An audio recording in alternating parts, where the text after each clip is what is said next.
Hello friends नमस्कार good morning. आज 31 जुलाई बुधवार चलतु जाणीनवा आज दिन टॉप न्यूज अपडेट। देश विदेश ठारू आरंभ करी ओडिशार समस्त गुरुत्वपूर्ण खबर मात्र 5 मिनिट रे। 11 जिला को येलो वार्निंग। बंगोपसागर रे सृष्टि होईची आउ एक घूर्णिबलय एने सूचना जारी करिछि पाणीपाग विभाग। 11 जिला हेउची केन्दुझर, मयूरभंज, बालेश्वर, भद्रक, जाजपुर, केन्द्रापड़ा, ढेंकानाल, कटक, मालकानगिरी, कोरापुट और नवरंगपुर। एही जिला मानकु येलो अलर्ट जारी करिछि पाणीपाग विभाग। दिल्ली फेरिले मुख्यमंत्री मोहन चरण माझी। आलू समस्या उपर निजर मतामत रखी मुख्यमंत्री कहिले जे मु चिठी लेखिबारे विश्वास करे नाही। दिल्ली रे मु सीधासलख पश्चिमबंग मुख्यमंत्री ममता बानर्जी सह आलोचना करिछि। आलोचना समय रे दुई राज्यर मुख्य शासक सचिव उपस्थित थिले। आलू समस्यार खूब शीघ्र समाधान हब बोली मुख्यमंत्री कहिथिले। उद्धार हेले विदेशी महिला। महाराष्ट्र सिंधुदुर्ग जिलार एक जंगलरू जड़े 50 वर्षीय विदेशी महिला को लुहा शिकुली गोड़ हाथ बंधा होता अवस्था उद्धार करा जायछि, जहाँ निकटरू अमेरिकीय पासपोर्ट मध्य उद्धार होईछि। पुलिस कहवा अनुसार पाखापाखि 48 घंटा हेब महिला जनक एठारे पड़ी रही। लग अफ लेखि 14 महला उपरू डेई पड़े नाबालक। ऑनलाइन गेम उजाड़ीदेला संसार। गेम मायारे पड़ी सबकिछि भूलीगले 16 वर्षीय नाबालक। धीरे धीरे बदलीगला स्वभाव और आचरण। आउ शेष में ऑनलाइन गेम रे मिलता टास्क जुगु 14 महला उपरू डेई पड़े नाबालक। आउ पछरे निज बापा माँ छाड़ी दे जाइथिबा सुइसाइड नोट रे लग अफ लिखिथिबा जणा पड़िछि।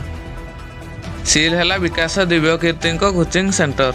दिल्ली राजेंद्र नगर रे थिबा Rao IAS coaching centre basement रे पानी पशि 3 छात्र छात्री मृत्यु पर एक्शन मोड रे आसी दिल्ली नगर निगम। एही क्रम रे कोचिंग सेंटर को सोमवार दिन सील करा जायछि। ढेंकानाल रे बाघ आतंक। ढेंकानाल बनखंड महाय रोड रेंज अंचल रे बाघ ठाब नहीं आतंक खेली जाइछि। गत 16 तारिख यह आतंक खेली। बाघ आक्रमण रे जड़े वृद्धा आहत होगा पर 3 दिन पर 2टी गाई आहत होते। तेबे बाघ गाँ मुहां होइथिबारु गाँ लोके भयभीत अछंती। दुष्कर्मर शिकार हेले वृद्धा। दुष्कर्मर शिकार हेले 85 वर्षीय वृद्धा। पाशविक अत्याचार कले पड़ोशी 35 वर्षीय युवक। अभियुक्त को पुलिस बांधिथिबा बेले एही घटना पर वृद्धा मृत्यु होइथिबा जणा पड़िछि। एपरि एक अभावनीय घटना उत्तर प्रदेश रे घटिछि। राहुल कथा शुणी मुंडरे हाथ देले सीतारमण। आज संसदर मौसुमी अधिवेशनर 10म दिन। संसदर उभय गृह रे दिल्ली कोचिंग दुर्घटना प्रसंग उठा जाई आलोचना करा जायथिला। एही समय रे लोकसभार विरोधी दलर नेता राहुल गांधी 2024 केंद्र बजट संपर्क में सरकार को टार्गेट करी चक्रव्यूह उदाहरण देथिले। आज पद्मफूलर संकेत नहीं बुलुथिबा लोके चक्रव्यूह षड्यंत्र करुछंती। एहार मूଳରେ नरेंद्र मोदी, अमित शाह, मोहन भगवत, अंबानी एवं अदानी रही देश को नष्ट करिवारे लागि पड़िछंती। संसद रे राहुल गांधी कथा शुणी अर्थमंत्री सीतारमण मुंडरे हाथ दे देथिले। पाकिस्तान को आउ एक झटका। एशिया कप 2025 आयोजन को नहीं आसीछि एक बड़ निष्पत्ति। एही बड़ टूर्नामेंट पाकिस्तान आयोजन करने नहीं पूर्व स्वीकृति मिलता। मात्र भारत पाकिस्तान ग्रस्त न करने नहीं द्वंद्व सृष्टि होता। एपरिक भारत पाकिस्तान न जाई श्रीलंका रे एही टूर्नामेंट मैच खेली पारे बोली संभावना सृष्टि होता। हेले एहा मध्य पाकिस्तान को लगी बड़ झटका। भारत एशिया कप 2025 आयोजन करने नहीं एशिया क्रिकेट परिषद पक्षर घोषणा करा जायछि। सांगवाने कले गण दुष्कर्म। तेलंगाना रे जड़े युवती इंजीनियर को तांकर पिलादिनर सांग और तांकर जड़े कमन फ्रेंड गण दुष्कर्म करथिबा अभियोग होईछि। चाकरी पाइबा खुशी रे पार्टी देवाक डाकिथिबा बेले सही सांग माने ही गण दुष्कर्म करथिले। ओडुआरे पड़िले सुर। स्वाधीनता संग्रामी शहीद मेधु सिंह प्रति वरिष्ठ नेता सुरेश कुमार राउतराय देइथिबा अपमानजनक मंतव्य को नहीं विभिन्न आड़ू समालोचना करा जाउछि। भाजपा एहार तीव्र प्रतिवाद करिछि। एपरिक भाजपा पक्षर सोमवार सुरंक नारे कैपिटाल थाना रे लिखित अभियोग करिछि।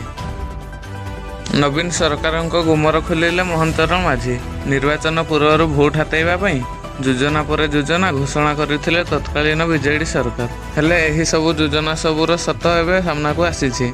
2023-24 वर्षर तत्कालीन नवीन सरकार जो योजना करथिले तहिरु अधिकांश योजना पई टंकाटिए भी अर्थ दे नथिले सरकार।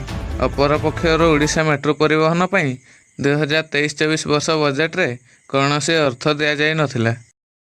ଶ୍ୱଶୁର ବାହା ହେଲେ ବିଧବା ବୋହୂଙ୍କୁ। ସୂଚନା ଅନୁସାରେ ଶ୍ୱଶୁର ଓ ବୋହୂ ମଧ୍ୟରେ ଅନ୍ତରଙ୍ଗ ସମ୍ପର୍କ ଆରମ୍ଭ ହୋଇଥିଲା। ଶ୍ୱଶୁର ବୋହୂଙ୍କ କଥା ଲୋକେ ଜାଣିବା ପରେ ଗ୍ରାମ ପଞ୍ଚାୟତରେ ସେମାନଙ୍କର ବାହାଘର କରିଥିଲେ। ଚାକିରି ଅପେକ୍ଷାରେ 10 ଲକ୍ଷ ପିଲା। ଆଜି ବିଧାନସଭାର ଅଷ୍ଟମ ଦିନରେ ଶ୍ରମ ମନ୍ତ୍ରୀଙ୍କୁ ପ୍ରଶ୍ନ କରିଥିଲେ କଂଗ୍ରେସ ବିଧାୟକ ପବିତ୍ର ସାଉନ୍ତା। ରାଜ୍ୟରେ ଶ୍ରମ ଓ କର୍ମଚାରୀଙ୍କ ପଞ୍ଜୀକରଣ କରି ଏତେ ଯୁବକ ଯୁବତୀ ଚାକିରି ଅପେକ୍ଷାରେ ଅଛନ୍ତି ବୋଲି ପ୍ରଶ୍ନ କରିଥିଲେ। ଉତ୍ତରରେ ଶ୍ରମମନ୍ତ୍ରୀ କହିଲେ, ଦକ୍ଷତା ଓ ବୈଷୟିକ ଶିକ୍ଷା ବିଭାଗରୁ ମିଳିଥିବା ତଥ୍ୟ ଅନୁସାରେ ଓଡ଼ିଶାର ବିଭିନ୍ନ ଏମ୍ପ୍ଲୟମେଣ୍ଟ ଏକ୍ସଚେଞ୍ଜରେ 2020ରୁ 2024 ଭିତରେ ମୋଟ 9,90,000 ଜଣ ପିଲା ନାମ ପଞ୍ଜୀକୃତ ହୋଇଛି। କିନ୍ତୁ ଏହି 4 ବର୍ଷ ଭିତରେ ମାତ୍ର 1176 ପିଲାଙ୍କୁ ନିଯୁକ୍ତି ମିଳିଥିବା ମନ୍ତ୍ରୀ ରିପୋର୍ଟ ଦର୍ଶାଇଛନ୍ତି। ଆସିଲା ଆଳୁ ଗାଡ଼ି, ଓଡ଼ିଶାରେ କମିଲା ଆଳୁ ରେଟ୍, ସରିଲା ଆଳୁ ଟେନସନ୍। ପଶ୍ଚିମବଙ୍ଗରୁ ଓଡ଼ିଶାକୁ ଆସିଲା ଆଳୁ। ଏବେ ଓଡ଼ିଶାରେ କେଜି ପିଛା 30 ଟଙ୍କାରେ ମିଳିବ ଆଳୁ।